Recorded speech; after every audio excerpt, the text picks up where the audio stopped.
I wanted to ask you about our small populations. This is something that comes up. Do you think that that thwarts our ability to compete globally? I actually do not think so. I think we have for too long limited our perception by physicality. And so we have continued to think because we have small size, because we have few resources, that means we cannot compete. Now, in a sense, that is correct in that we would be looking to compete on physical terms. What I think we need is to rethink, reimagine what exactly are our areas of comparative advantage. And for me, I start from the perspective that we do not have a comparative disadvantage when it comes to knowledge creation. And to the extent that we now have the technology of digital technology, to be precise, that allows us to essentially get rid of physical boundaries and to allow our imagination to take us to realms that before we could not even begin to comprehend, tells me now that we can actually compete not on the basis of small size, but on the largeness of our unbounded imagination. And so for me, size is the wrong measure to use. If we can simply tap into that unboundedness of our imagination and what we can do through the power of knowledge creation, then size does not really matter.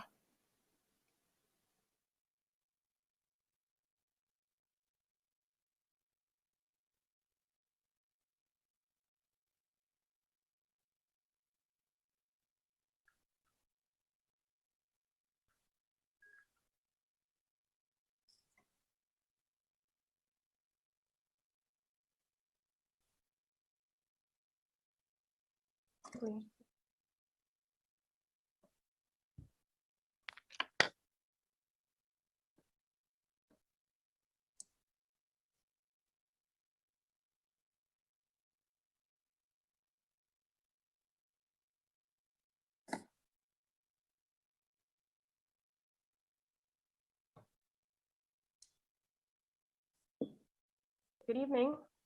Thank you very much, Dr. Leon. Quite interesting intervention there about us using our imagination as persons in the Caribbean to help transform the region forward. Going forward, how do you think our region can actually foster this innovation and promote economic growth in such a way that our development reflects who we are as a people? Thank you for this. I think the question really boils down to, one, what is innovation? And innovation, the way I want to think it through, is the ability to use what you have or the finite resources you have to greater effect to produce and create. And so my sense of how we can use the concept of knowledge as a means of growing is essentially to recognize that there is one basic concept, philosophy even, that underlies the entirety of human existence. And that is, you first accumulate knowledge, you then need to diagnose that knowledge, looking for particular success and inhibiting factors. And then you need to transform that knowledge that you've acquired into strategies for something different. And that is what I am suggesting, because we do not have that comparative disadvantage in the knowledge creation process, then it means we are at liberty to what I call the industrialization of knowledge by creating markets, products, services that in effect translate each of the elements of knowledge accumulation, diagnosis, and strategy creation into industries, products that can in fact become the backbone of our development, where we would in principle move from the Lewisian concept of infinite supplies of labor, moving you from agrarian into manufacturing industry, to one of an infinite supply of knowledge, where we can utilize infinite source to create ad infinitum as much as we wish, and create industries and products and services out of this that we could export, to the extent that I think we could transform all of our economies from import based economies to capital exporting economies, and create competitive, high priced, high value added concepts that can be sold on the global stage. So I'm going to ask a question, and I'm going to start with Dr. Clark, and I'm going to go around the room, virtual room. And I tend to ask it at all of the CEF conferences, but I think it's a really important question. Dr. Clark, are we too reliant on tourism as a region? Okay, one of the things the pandemic has shown is, our vulnerability to shocks from tourism, and showed that having huge concentration risks makes our region more susceptible and more vulnerable generally. That is not to take anything away from the fantastic product that each of our islands offers in terms of tourism. And, you don't throw away what you have. You use what you have to get to where you want to go. So I definitely believe that from the economic base that we have, we should definitely be making steps to diversify our economies, even as we seek to maximize on tourism and to grow tourism as quickly as possible. But that should not be the sum total of our economic strategy. Our economic strategy has to be wider and broader, and embrace other ambitions that help to reduce our dependence on tourism, and to further diversify and therefore strengthen our economy and make it more resilient. You sit in a very powerful seat. You are the Minister of Finance and Public Service in Jamaica. What is Jamaica currently doing to diversify its economy? Well, this has been a long-standing effort for Jamaica. Our traditional economy is based on the traditional sectors of bauxite, of sugar, bananas, and for the last several decades, tourism. And we have sought to diversify away from that. We have been making big inroads into business process outsourcing across that verticals, with different stages of the value add chain. We are also seeking to ensure that we can get a strong foothold in logistics, given Jamaica's proximity to the trade coming through the Panama Canal between between China and the eastern seaboard of the United States. And logistics offers huge opportunities for Jamaica. And then, we'll be seeking to ensure, Jamaica has a strong base of financial services, and that can certainly, it certainly is an area where Jamaica leads in the region. And then we'll be seeking, Jamaica has been making a comeback in manufacturing. We have restructured our economy. Manufacturing has been growing over the last few years and growing quite consistently. And then, what we want to do is to ensure that we use education as a tool for growth and development. And we believe that if our people are better educated, and if we have the best-in-class infrastructure as regards technology and bandwidth and broadband, then that provides the springboard from which entrepreneurial activity can lead to greater diversification of our economy, even in ways that we can't plan centrally. Thank you. Dr. Barnett, do you think that we are too reliant on tourism as a region? Across the region, yes, across the region, there really is a heavy dependence on tourism. And as the Minister of Finance of Jamaica said, the risk in that was really exposed once we had the COVID pandemic. And so across the region, we're seeing more and more diversification efforts take place. And in truth and in fact, this would have started before the pandemic, and the impact of the pandemic has brought it really into focus, as I said before. For some of us, I am from Belize originally. I live in Guyana now, so that's the mainland territories. And so agriculture remains important in those economies, and we will see a lot more investment in that sector as we move ahead. And of course, in Guyana, we're seeing the rise of the petroleum industry, and that is also a very dynamic thing that's happening within that economy. So there's a fair amount of economic diversification taking place. The business process outsourcing that Minister Clark mentioned is something that's important in several other territories. And the reason why it's growing in importance, of course, is because of our strategic location, close where there's a demand for services, and also the fact that we are English speaking, and the English speaking, the fact that we're English speaking is an asset. Our younger population are very much into IT, and BPOs are dependent on IT, on the infrastructure that's been put in by our various countries. And so those things are enabling us to diversify the sources of income, and that is good, but there's a lot more effort that is required. What we do in education is important. What we do in terms of making business easier to be conducted, that is the whole issue of doing business in the region, and the ease with which it is done is something that is always brought forward on the table. So we have to address all of those issues, and we need to address them not only to attract international investment, but to also make regional and domestic investment something that we incentivize. Thank you very much, Dr. Burnett, for that response. We as a region have definitely been using ITC to transform the way we are. And it's important to note the English-speaking advantage we have.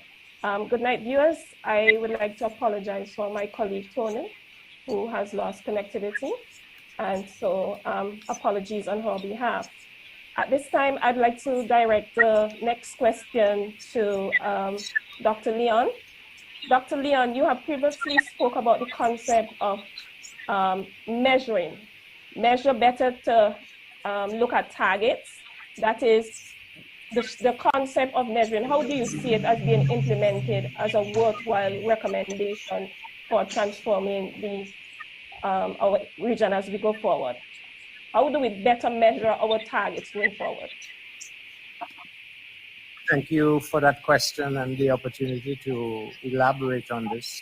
I think we have to first understand what do we mean by targeting.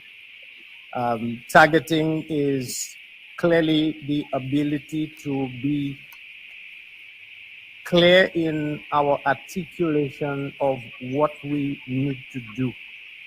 And to be able to be clear on what we need to do, we need to have a good understanding of what it is that we are trying to achieve and how that can be undertaken. And so that's what generates the concept of measure. Measure, in a sense, is a quantification of the entire process chain that allows you to move from diagnosis to the solution in question. And I want to probably introduce this a little better by using an example. The typical person who plays darts has a clear idea of the target. It's to hit the bullseye. And so that's an intent that they would like to do.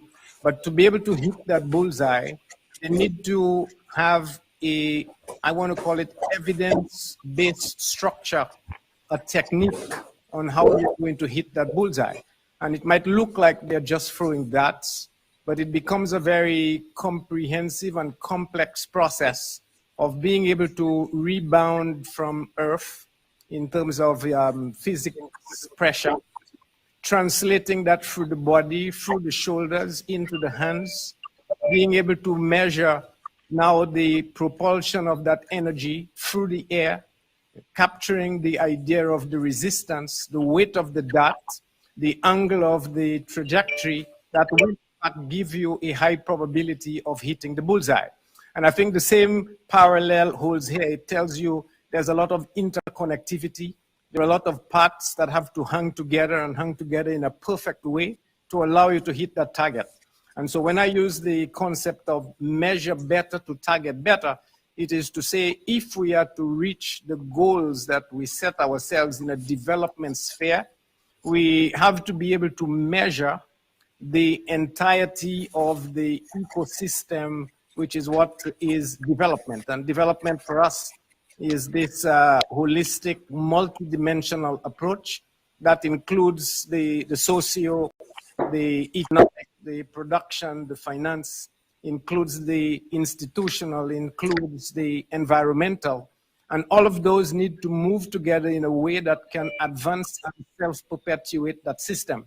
And so the measurement element for us then is, how do I measure the way that ecosystem advances, the interconnectivity within that ecosystem, that when I begin to move the ecosystem, it can move coherently to be able to meet the target in question. And so that's the underlying basis of measure better to target better. So how do you actually first bring this into reality? It's the question you were asking.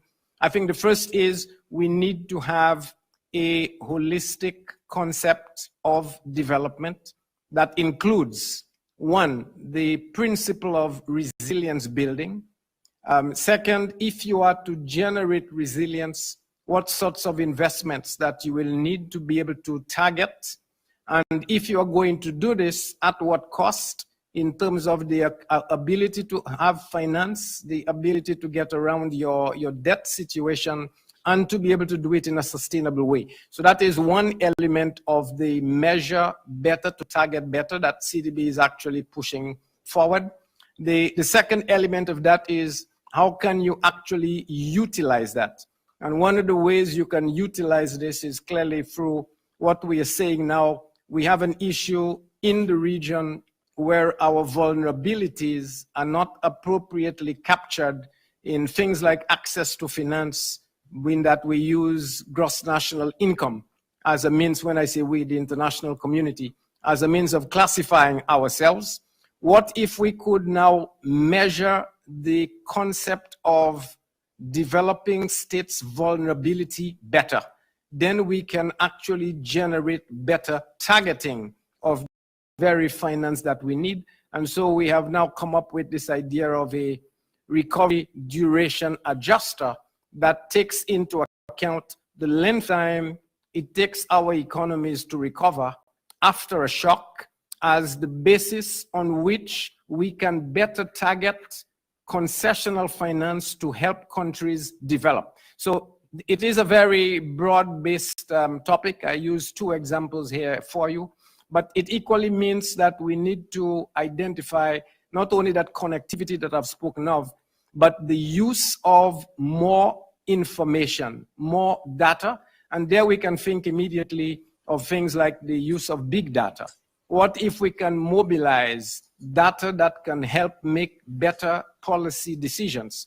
So for example, being able to map the entire coastal space of the region, both nearshore and offshore, as a means of considering the impact of rising sea levels and what this might mean for different increases in temperatures from climate change, as a means now of creating a set of policies that can now target the idea of a sustainable development going forward. So all of this is about, as I said, measuring, understanding, knowing linkages as a means then of targeting policies designed to achieve specific goals in a way that is much better than if you did not have this apparatus of discovery and strategic transformation to achieve the goals in question. Thank you so much, Dr. Leon. Thank you so much to our media coordinator, social media coordinator, Anki, for that wonderful question. I have a follow-up question. I'm going to start with you, and then I'm going to go to Dr. Clark. I have a question about that bad four-letter word that begins with D, and it's not data, it's that. And it might be a controversial question, but do you think that we have romanticized the idea of borrowing as a quote-unquote illusion of growth?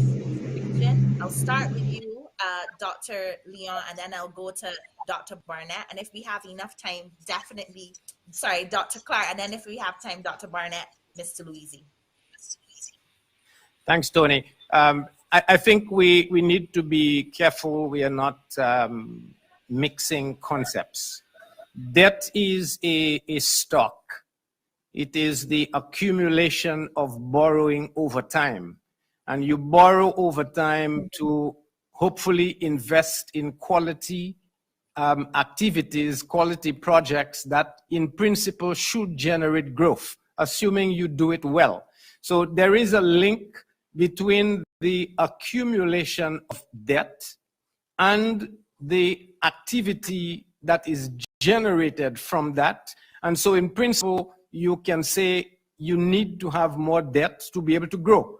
But at the same time, if you are also able to grow because you did those activities appropriately and you implemented them well, the larger growth pie that you would have engineered would now allow you to be able to repay that debt that you would have taken in the first place to create that new activity. And so the relevant measure is the extent of your ability to remain solvent, to be able to repay your debts over time. And so debt in itself is not the issue. It is when debt has gotten to a limit that is overpowering, overburdening, and uses up resources that could be doing something else, that debt becomes an issue. But there is a little twist to this that is peculiar to our region, and that is the vulnerabilities we face when events occur that effectively decimates your capital stock, the very money you would have borrowed to create that capital stock. And I'm referring here to something like a hurricane. The hurricane comes, gets rid of all of your capital, but it doesn't get rid of the debt, meaning the money you borrowed. And to be able to rebuild, you now end up having to borrow again. And so we need to be a little careful that when we look at that debt stock, how much of it potentially is due to situations outside of our control, like natural hazards, and how much of it is due to poor policies or inadequately targeted investments. And so we should see the borrowing or financing in general as a means to growth, but there's the implementation, the targeting, which is where we started on measure better to target better. The targeting of this to generate the growth, to be able to repay the debt and to maintain some degree of sustainability. So while your question is, I think, very targeted, we do need to separate a couple of key distinctions in my mind as to what that debt is, how it was accumulated, and how it was used before we make a either pejorative or otherwise insinuation that debt and growth are somehow in contra or juxtaposition positions. Yeah. Thank you so much. Dr. Clark, what are your views on that?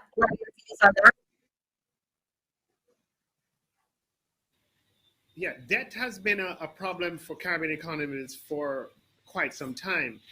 And debt is a problem because it snubbed out, fiscal space for needed social investment, and it robs a country of the flexibility that it requires to respond to crises. It robs a country of the ability to pursue counter-cyclical policies when those policies might be needed. Now, the accumulation of debt in Caribbean economies, requires analysis. One, as President Leon is saying, one has to be careful not to engage in any reflexive kind of responses. But having said that, I think we can put the debt accumulation in the Caribbean into a couple of buckets. There's certainly the bucket where debt has accumulated due to misguided policy, or policy, as was said earlier, that has been inappropriately targeted. Debt has also been accumulated due to, losses, losses in public bodies. National airlines are a ready example of that. Jamaica, for example, would have lost $1 billion in its airline over a long period of time. We'd have lost several $100 million in a bauxite company that the government owned, over $800 million. We'd have lost several $100 million in sugar that the government owned. So losses in state-owned enterprises, huge source of debt accumulation. But there's also debt that has been accumulated due to natural disaster, events beyond our control, where we've needed to borrow to repair, borrow to respond, borrow to rebuild. And that's certainly a major source of debt. And in the case of Jamaica, and I believe to a lesser extent Trinidad, much lesser extent, Jamaica accumulated a significant amount of debt from the collapse of its financial sector in the 1990s, where the cost of the government's intervention was socialized, and taxpayers bore the burden as opposed to shareholders and depositors in a disproportionate way. So if you put those four together, I think those will be the four primary factors that account for the accumulation of debt in Caribbean economies. Thank you so much. Dr. Barnett, in your position at CARICOM, what do you think about my original question? Let me be clear. I agree with everything that that Minister Clark and President Leon have said. What I would add to that, though, is the reality that the rate at which debt accumulates is also related to the rate at which we are able to borrow. And the fact of the matter is that because most of our countries have been graduated, we are not able to borrow at concessional rates. We borrow at rates that are much higher than we would have been able to borrow in the past. We're also much more aligned with borrowing on the commercial market, which bears its own risk, and so we have to be careful about that. But when, as a quote-unquote middle-income country, without access to concessional money, you have to rebuild after a hurricane, what do? You borrow what you need to borrow so you can build back houses and so you can put back a bridge, and that's what many of our countries have done. In the case of the response to this pandemic, countries have not necessarily accessed commercial borrowings, but what many countries have done is repurpose existing loans. So if they were building something in a community or building a road or a bridge, they've now repurposed that to providing basic social safety nets, and the extent to which the payback on that kind of borrowing would be seen is really questionable. But you cannot not do that. You have to respond appropriately when a natural disaster or a pandemic passes through, and you have to respond as a government. And so we cannot ignore that. The one other thing I'd want to add, and CDB would be much better able to explain this. Because of climate change, what we are seeing is that we have to be borrowing more to do the same things.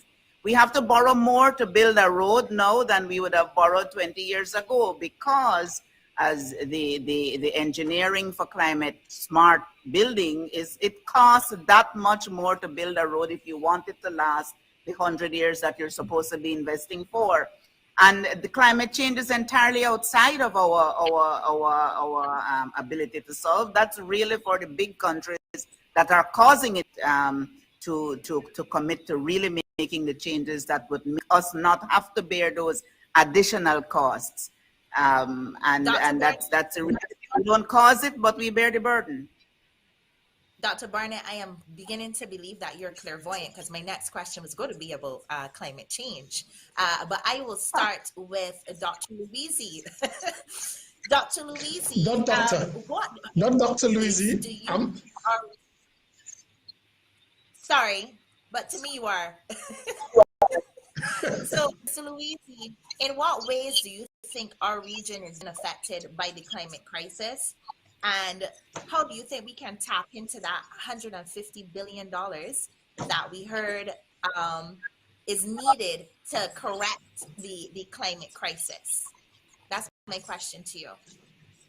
Okay, I'll start with the second part first.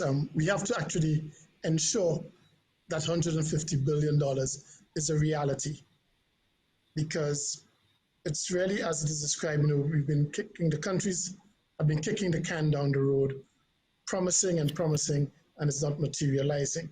That I think is a key issue that we need to deal with. The other thing is that I do believe that countries can appreciate what's happening with climate change because we are seeing it. And I believe that when you look around, you're seeing more intense, more frequent natural disasters related to climate change, hurricanes, we're seeing storms, we're seeing flooding, we're seeing more severe droughts that are affecting how countries and businesses operate.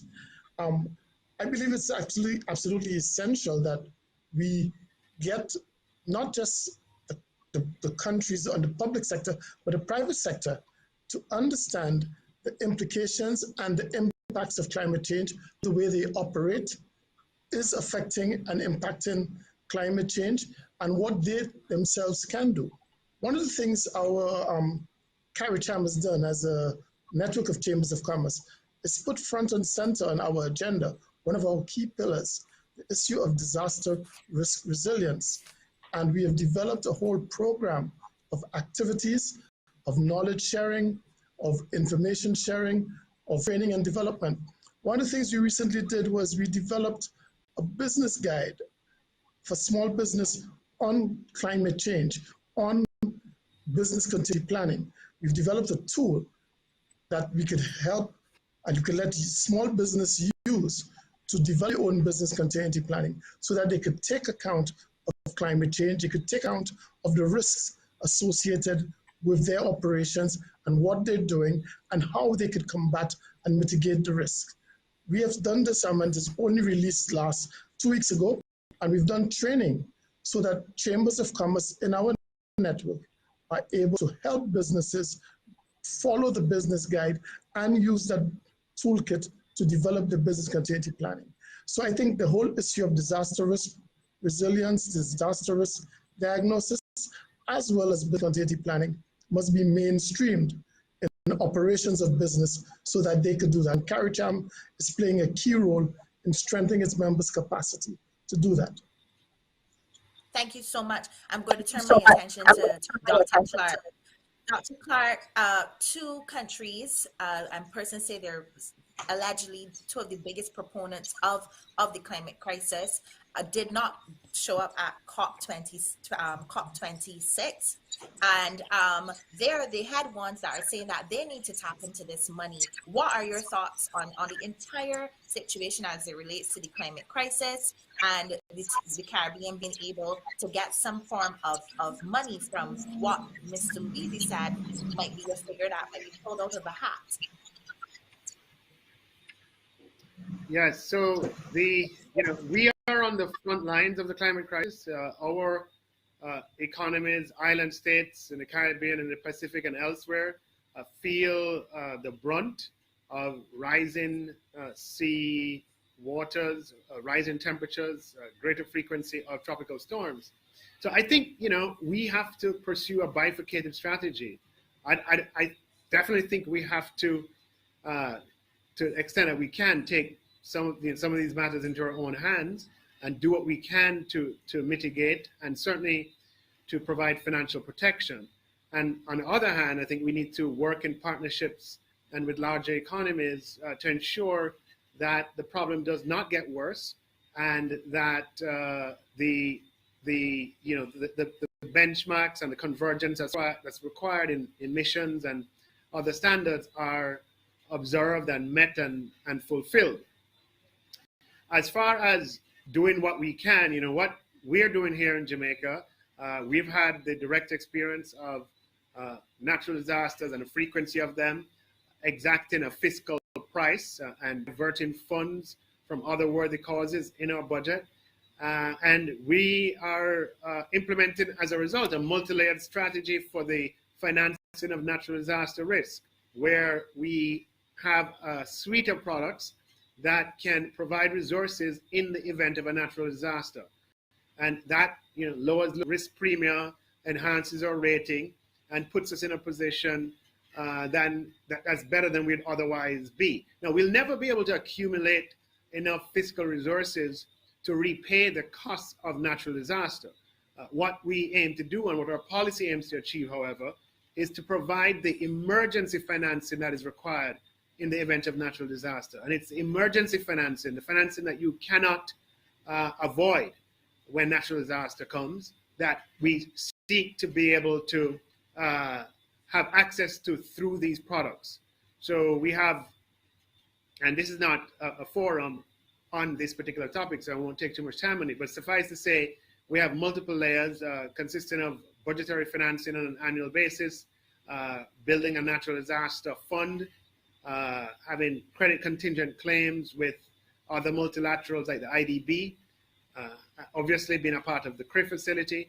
And finally, we just issued a catastrophe bond, the first island state in the world to independently sponsor a catastrophe bond with the technical assistance and leveraging the balance sheet of the World Bank. So, you know, we're not waiting for the big countries to get it right. I mean, that's definitely a part of the solution and necessary part of the solution. But we are also doing what we can to ensure that we have fiscal resources available in the event disaster strikes. And the vision that we have here in Jamaica is that we can pursue a regional initiative for a catastrophe bond that would cover many more of our islands than just Jamaica. The diversification of risk that it would involve would allow us to achieve greater coverage for each of us at a lower price than if we did it ourselves. So we are taking, you know, we're emphasizing the fiscal response, you know, even as we, you know, pursue other strategies.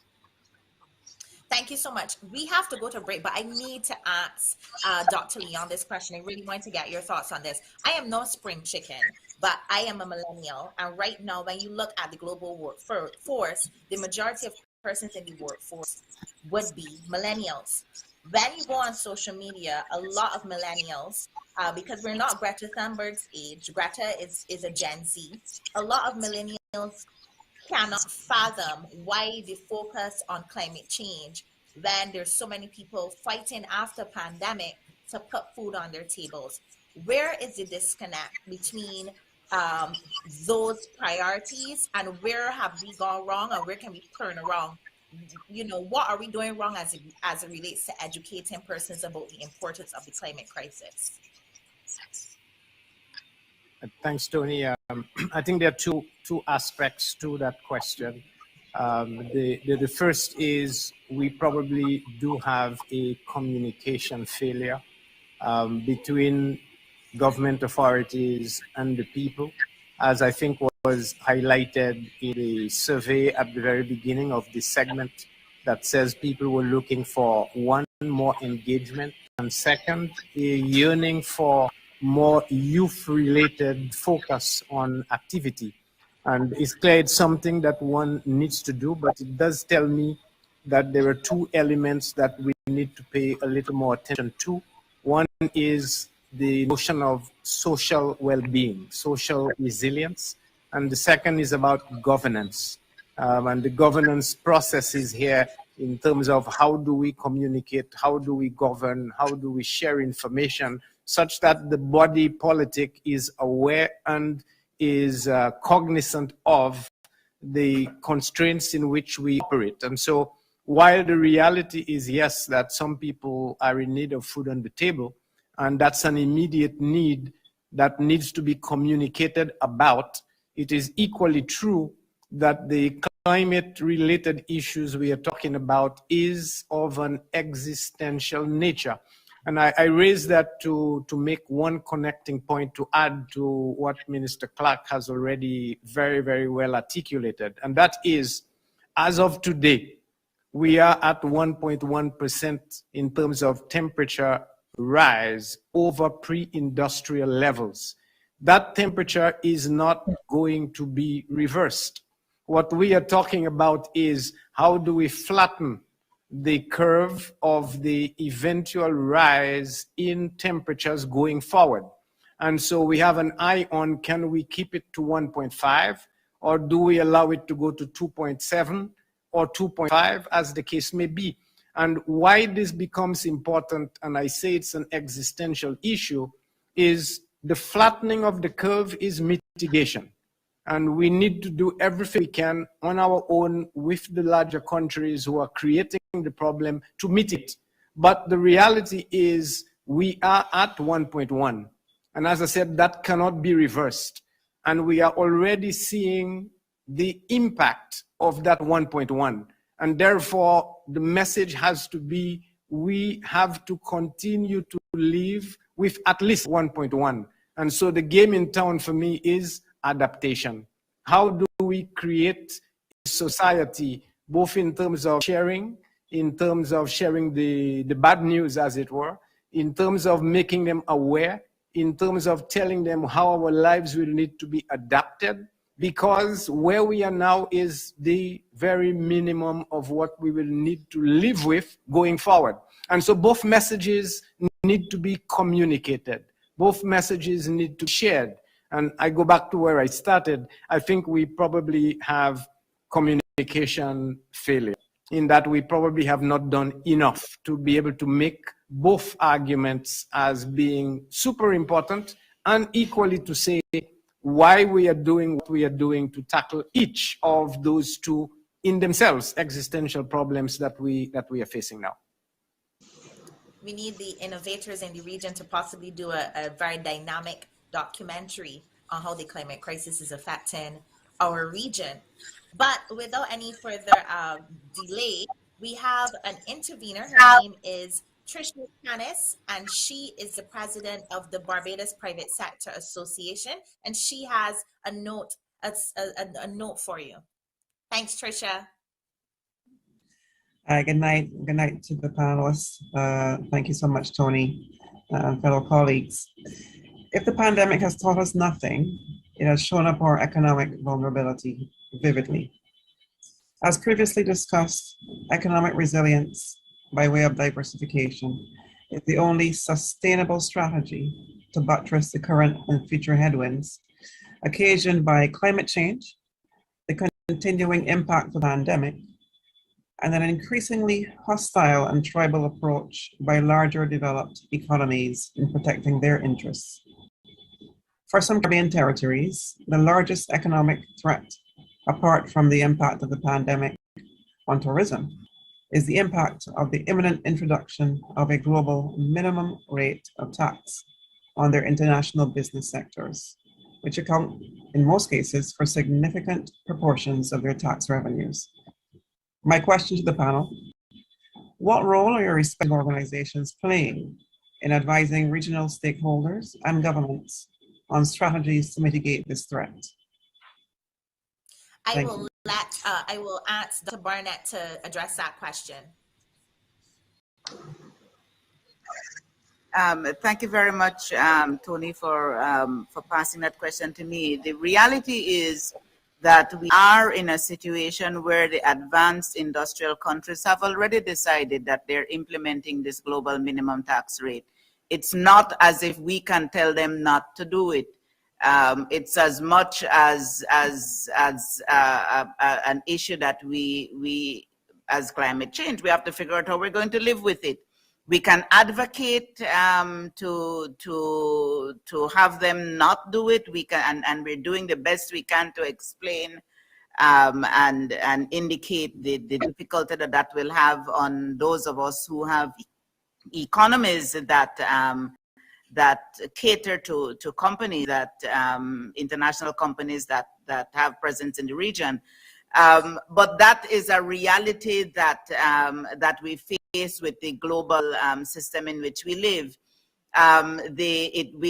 We lump that together with the issues we have with the risking, the issues we have generally in the approach of the industrial countries in making policies that make it difficult for us when we want to develop new sectors that would draw on the persons in their economies.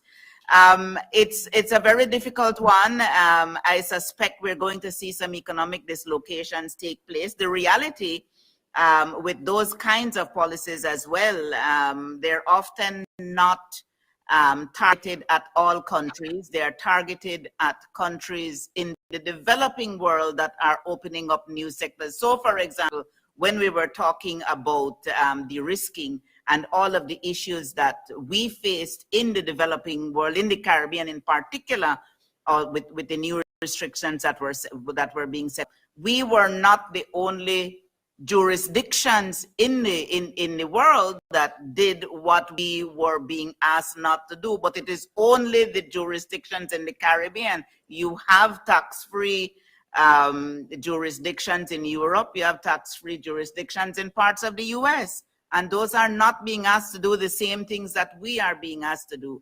And so we have to understand sometimes that it is not a level playing field.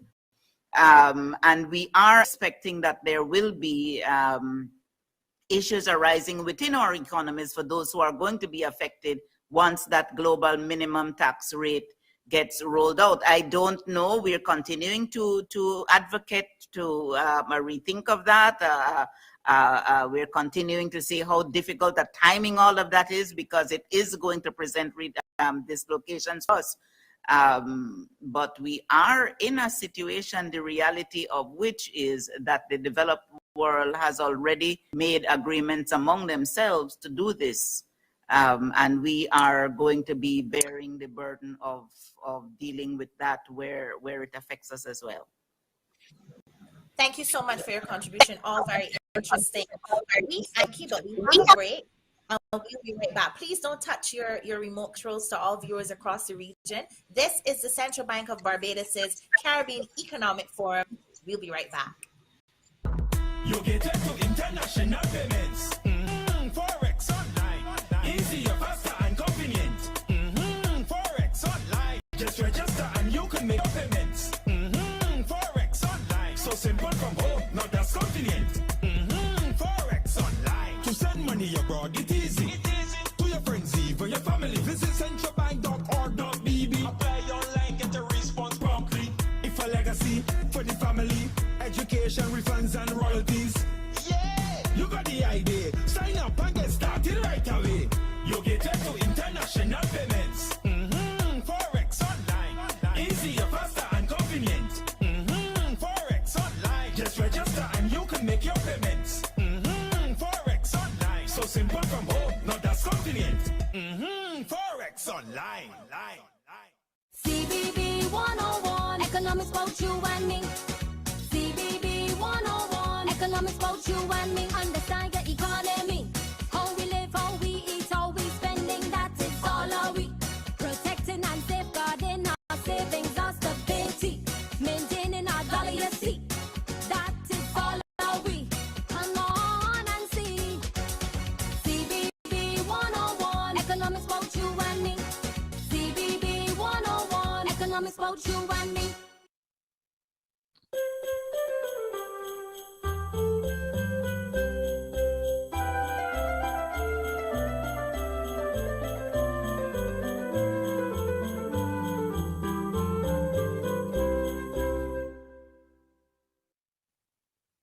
And we are back. My name is Tony Thorne, and this is the Central Bank of Barbados's Caribbean Economic Forum. I am going to pass on to our social media moderator. Her name is Anki.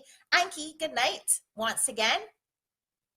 Hi, good night, Tony. Good night again to the panels. Tonight, I want to draw attention a little bit away and focus on poverty. Dr. Leon, you spoke earlier about access to financing and building resilience. One of the challenges challenges we have is poverty. It's still a disparity across our region. The CDB has an estimated regional growth of about 3.8% for 2021. How do we address the moral challenge of having rural poverty being dominant and indigenous people and single women being most of the dominant persons on the poverty line? How do we now address the issue of getting the greater number of persons across the region above this poverty line? The second issue as it relates to access to financing. Now, how do we ensure that economic growth and development mirror each other? That is, once countries graduate to medium class, medium income groups, how do we ensure that they are not less able to access financing for social issues such as poverty, which is quite detrimental? How can we ensure growth is improved in this manner? Thank you very much. This is a question for Dr. Leon. Yes, please. Thank you. Let me pack it. One is poverty and the other is access to finance. I think the whole idea of poverty is and needs to be looked at first outside of the realm of what we normally do, which is to think in terms of growth. I think it's unfortunate that we have for too long simply focused on what was simple to be able to relate to the general masses that countries are growing. But if I can just use the context of COVID to be able to highlight that, what happened out of COVID is, you had a reduction in output, but you also had increase in poverty, you had increase in other inequalities, you had gender imbalances, you had education gaps that were springing, all of which led to a significant fall in economic welfare. And therefore, when we talk about our recovery, as meaning we are going to return to GDP levels before the pandemic, it's quite clear we are missing a very, very important component, that the social dimensions, whether we measure it in terms of returning to poverty levels before, or for that matter, moving to the goal of even, say, reducing poverty by 1/2, those have to be brought into the broader picture. And so where we need to be focused on are measures of economic welfare as a means of establishing whether or not we are genuinely growing out of events that have actually occurred.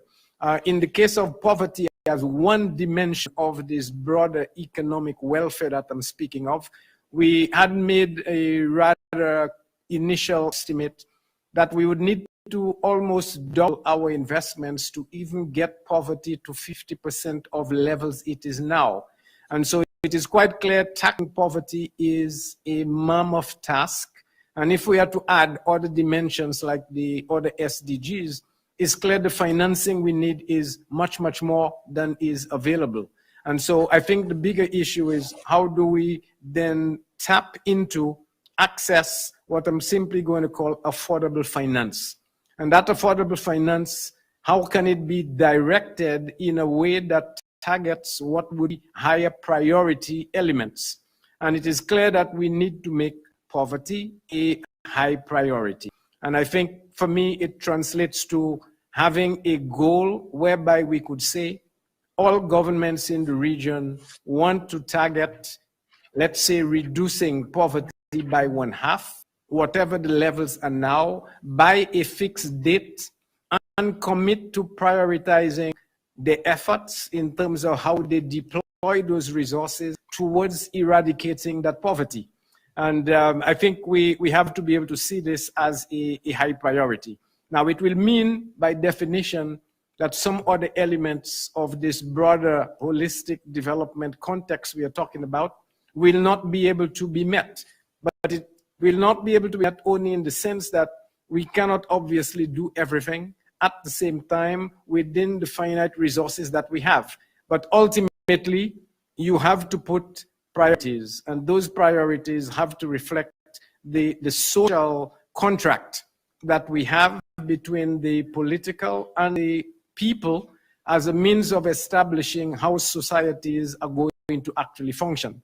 And so, for me, it is one, the prioritization, raising it above everything else, especially returning poverty levels to levels that were at some reasonable level at some point in time. At least that's the benchmark we should use, and putting in the appropriate resources in a way that can move the needle on reducing that poverty by a particular point in time and sticking with it.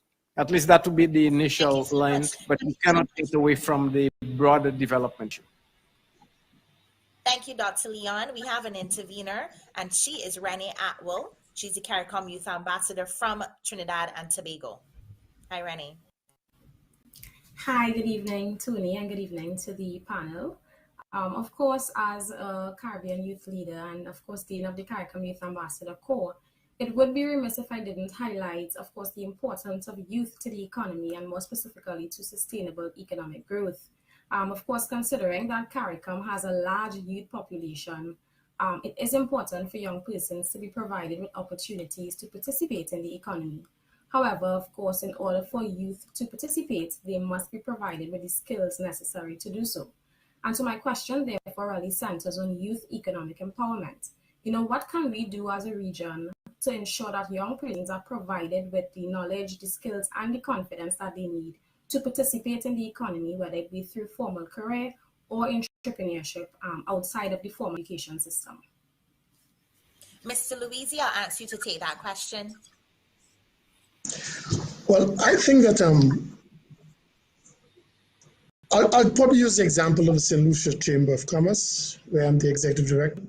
One of the things that was done a few years ago, almost 20 years ago, was the Chamber bought the franchise for junior achievement, recognizing that if the business community didn't get involved in preparing the next set of entrepreneurs, the next set of employees, you will have a gap. And so we've done that. We've also established a youth business trust. There needs to be a third element which we need to try to work on, and that is developing entrepreneurship, apprenticeship programs where the business community works for the formal education and academic sector to bring in a cooperative education system where young people get an opportunity whilst they're studying to work within the business community and the private sector. So they nurture skills, they build a network from early. The vast majority of our population is generally on the youth side. So you already have a demographic that is available and in the business community. But most times the education does not necessarily prepare them for what is required. There's a mismatch between what is required in the business community, the opportunities available in the economy, and what is being done at the education level. So we need to find a way to bring that closer together and integrate.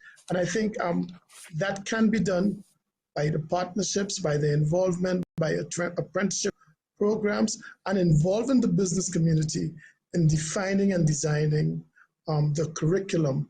So that is, the business community is not just seen as financing, but they are actually helping determine what the students are doing.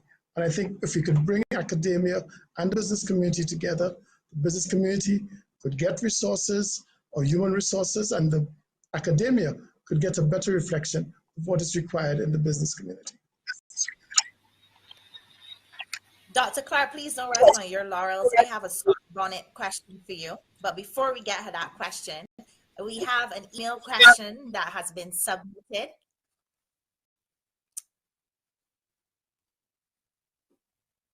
When we realize regional economic growth and development, if we do not have the political will to operate as a single unit in many areas across the English-speaking Caribbean. Let me repeat that. How can we realize regional growth and development if we do not have the political will to operate as a single unit in many areas across the English-speaking Caribbean? I'm going to ask Dr. Burnett to take that because I have my Scotch Bonnet question for the Minister of Finance and Public I Service. thought that was the Scotch bonnet question you decided to give me, Tony. We're gonna do that to you. I know. The reality is that the building of regional integration is always a work in progress.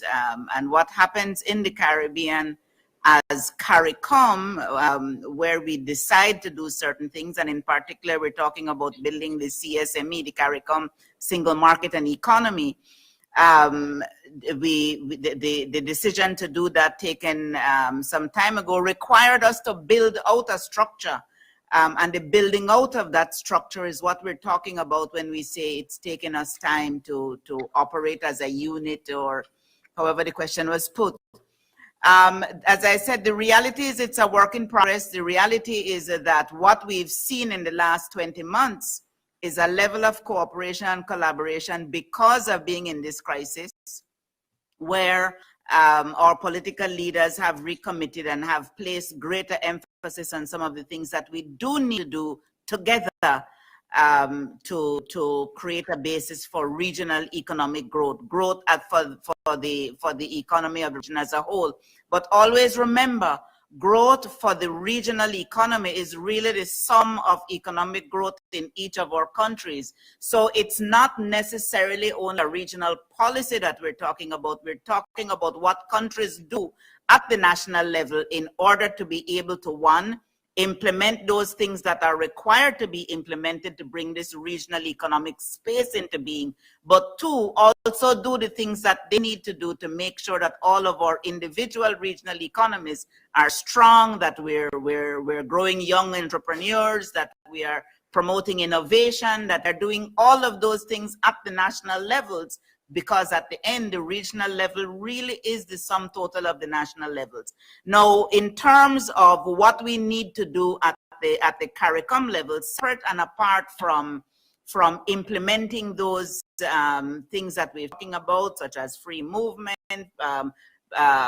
policies for finance, and those kinds of developments, we also, as regional institutions, and I've had this conversation with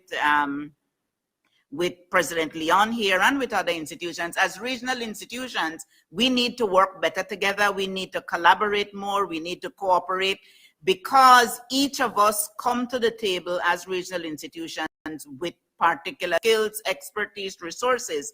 And if we bring those together in a more effective way, it means that we are able to reduce duplication. We are able to make sure that our strategies are mutually supportive, those kinds of things. And therefore, it's important for us to as regional institutions, understand that we also need to work together in a more collaborative way. And some of that we're already beginning to talk about. We've talked about that in the past, and we will continue to ensure that we get that improved collaboration going, because that's one of the important parts of ensuring that this regional space that we're talking about is not only a regional economic space, it's a regional knowledge space, it's a regional space within which we do everything together.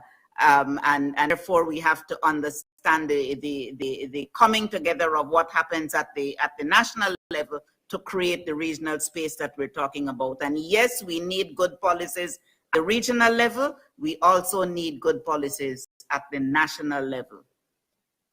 If I have time, I'm going to ask you to give the region a scorecard on regional integration. But let me get to this Scotch bonnet question.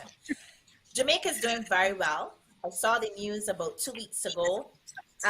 You have an estimated 6.3% growth between July and September. You're the Minister of Finance, so a lot of that is as a result of your very hard work. You also spoke about manufacturing. And it has been rumored, I don't like rumors, but have to ask you, it has been rumored that Jamaica is really looking at being the juggernaut, the China of the Caribbean. And somebody said, there's a quote 100 years ago, that they said before China got its level, let China sleep, because when she wakes, the world will know. Is that what Jamaica is really going for? Normally, you know, Scotch Scotch bonnet. bonnet. Scotch bonnet is served normally with some curry goat or some ackee and all fish. I'm trying to find the curry goat in the question, but look, you know, Jamaica has been recovering so far handsomely from this pandemic. In prior crisis, you know, it's taken us 10 years to recover. This time Great around, yeah, we, you know, first quarter was 14%, second quarter estimated at 6%. Full fiscal year might be, you know, different persons have projected. IMF was the latest one, they projected 8%. So by all accounts, certainly, you know, and certainly by reference to historical experience and reference to the Caribbean, Jamaica is definitely doing quite well as far as economic recovery is concerned. We, you know, Jamaica, they say preparation is better than good luck. We went into this crisis, and just before we had, you know, privatized a few assets that we intended to use to pay down on debt, some of which we still did. And we had put money away in a natural disaster, in a disaster fund. We had accumulated $1 billion of non-borrowed reserves over the previous 3 years. We had reintegrated public bodies. Maybe the month or 2 months before, we had a public body. It was a big conglomerate 10 years ago, and all of its subsidiaries over the last 10 years have been sold or closed. We had only one left. The parent company was not existed, and the parent company had $5 billion in deposits. We got rid of that structure, faced, you know, opposition locally to do it, but that yielded, you know, huge, a big amount of billions, 5 or 6 billion Jamaican dollars. So we went into the pandemic with over $73 billion of cash resources, you know, like 3.5% of GDP. And that allowed us to absorb and of course, the structural adjustment over 2 IMF programs. That allowed us to absorb the shock of the pandemic, which was as, you know, hard as anywhere else. You know, 10% of GDP, 10% of the workforce lost their jobs. But that economic shock did not result in other crises.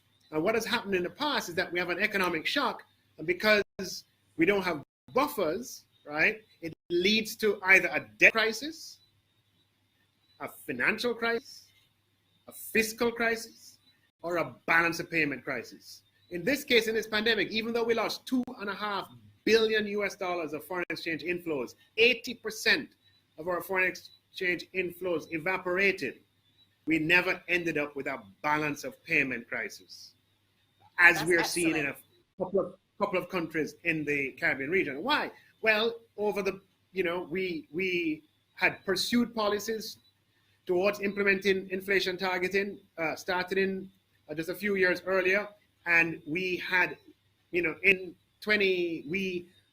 between 2016 and 2019, we had reserves that were borrowed, right, or were linked to borrowings, and we reversed about $1 billion of that over that time period. And I mentioned others.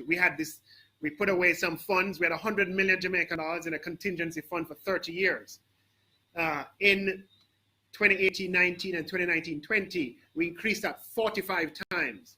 So we went into the crisis with 4.5 billion Jamaican dollars of disaster funds, which we drew down the first few weeks of the pandemic. We've since replaced it.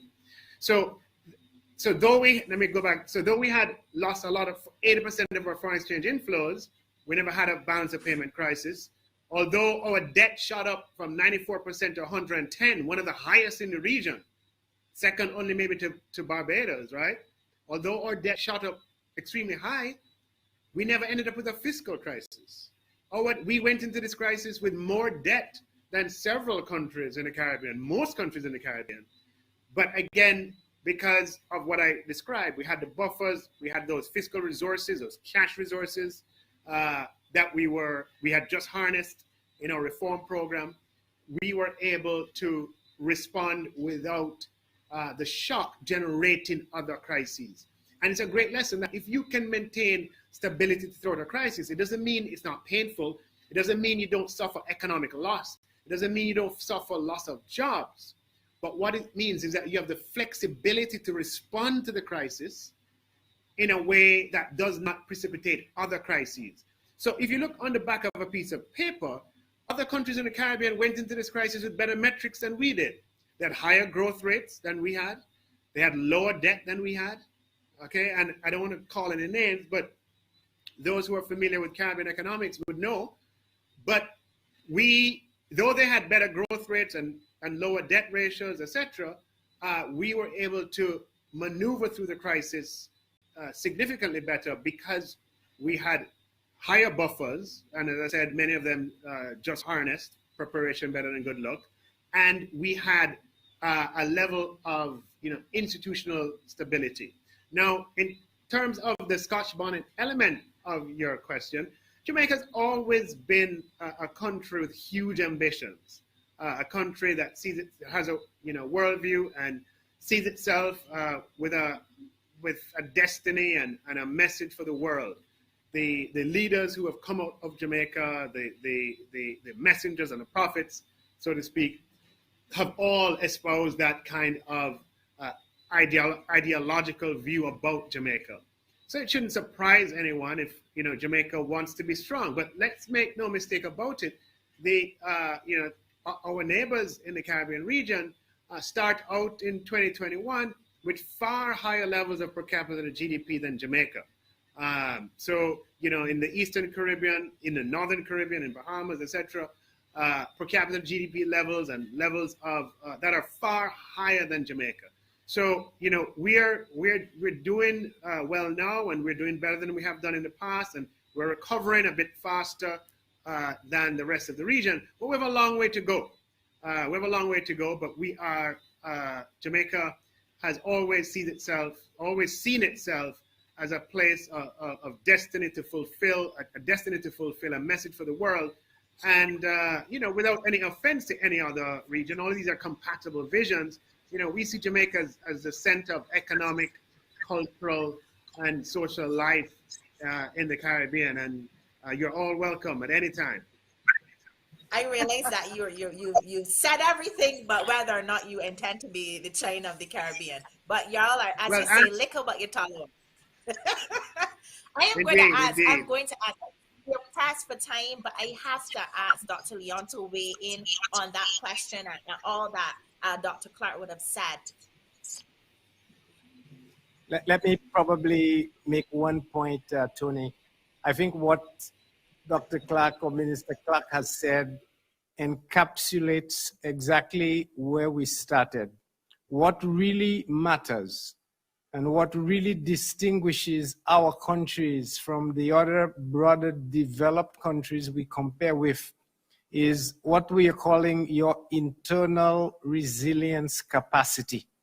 And your internal resilience capacity is what allows you to remain on a stable, steady course. And it's exactly what the minister described. It depends on how you started, your initial conditions, but it equally depends on what resources you have, what institutional processes, governance that you have, how your productive capacity is actually diversified to allow you to recover, and your ability to finance that particular line. And so when he says others had metrics that were different or worse or better than Jamaica, whether it is debt or for that matter growth, this is not the totality of the picture. The picture is captured in internal resilience capacity. And if we can focus on that and use this as a measure of how we can get out of shocks, how we can regenerate ourselves, and how we can propel ourselves to the next level, then I think we begin to hit a really sweet spot in terms of managing our economies going forward. So I think Minister Clark gave you an excellent rendition there about internal resilience capacity. What do you say? I had the Scotch bonnet without responding. No, I was able to digest the Scotch bonnet, right? I only have Scotch bonnet up here, but we only have 5 more minutes. I could talk to you for the rest of the night. I wanted to get an idea from you very quickly so we don't get cut off. What is your vision for the Caribbean? You know, what is your vision? And each of you manage very, very large portfolios. What is your vision for the Caribbean? Where do you see the Caribbean in 15 years? Final thoughts. Can I go first, Tony? Of course. I want- Ladies first. Gender. Well, let me tell you, we are at a very exciting time right now. There's opportunity in the challenges that we face, and really, there's a lot that we can do to reposition, to treat with the underlying problems that we have. One of the key things that we always talk about in the CARICOM is the CSME, the CARICOM Single Market and Economy. That is the singular focus of what we've been trying to build. And the time is right, I think, for us to get those done. I'm sorry, my voice is going.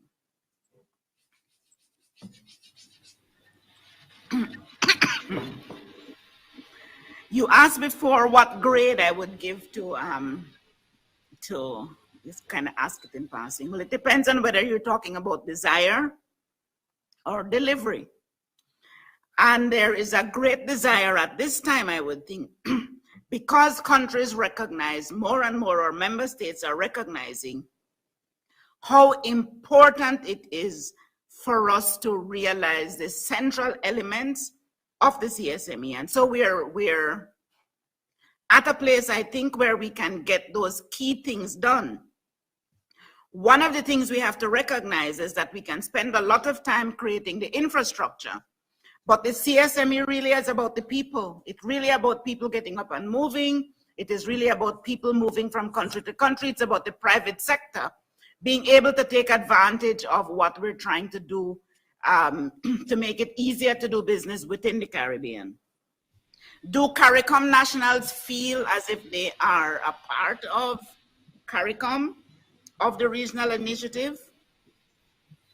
Quite honestly, I would say not as much as we would want them to be. Part of that is the fact that we don't do enough about making the good stories come out, and therefore the only thing we hear is when the not good stories come out. And so one of the things that we want to be able to do as we move ahead is to make sure that we focus on the things that we do well together. That is what I will say. We are pressed for time. I'm looking at production. I don't even know if we have any more time, but it's good to hear a woman really wrap that up. It has been a pleasure to have this conversation with all of you. Very dynamic. You're great. There's a lot of respect for you throughout the region. This has been the Central Bank's CARICOM Economic Forum. I want to thank each. God bless the Caribbean. God bless the Republic of Barbados. It feels so good saying that. And this has been an amazing year hosting this. Merry Christmas and have a wonderful night.